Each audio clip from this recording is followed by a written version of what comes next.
ازيكم؟ تعالوا النهارده بقى نعمل مشروب كده رمضاني جديد. هنعمل فراولة، لا مش فراولة، هنعمل صوبيا بالفراولة. فتعالوا نشوف هنعملها ازاي مع بعض. اول حاجة عندنا فراولة غسلينها ومقطعينها، ورشين عليها رشة كده من السكر عشان تنزل كده المية بتاعتها. وبعدين هنبتدي ان احنا نخلط نضرب الفراولة الاول لوحدها.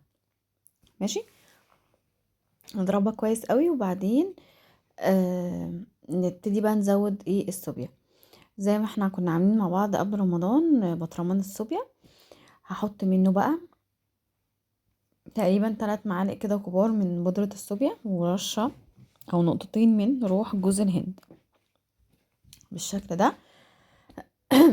انا حطيت معلقة ونص لان انا كنت هعمل كوباية، هما طلعوا كوبايتين من الحجم اللي هو كان في اول الفيديو ده، فكانت كده القوام بتاعها مظبوط. انا بحب ازود شوية كده من الكريمة كده اللباني مع الصوبيا، بتبقى حلوة قوي. يعني بتديها كده غناوة مع اللبن، يعني تبقى قوية كده وحلوة يعني. تقدروا تعملوا كده وتقدروا تستكفوا باللبن وبس يعني.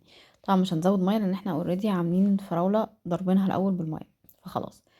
بس هنضرب كويس قوي ونشوف بقى السكر بتاعنا، ظبطوا بقى السكر وكده وبس. كانت حلوة قوي على فكرة، يعني اختراع لذيذ بصراحة.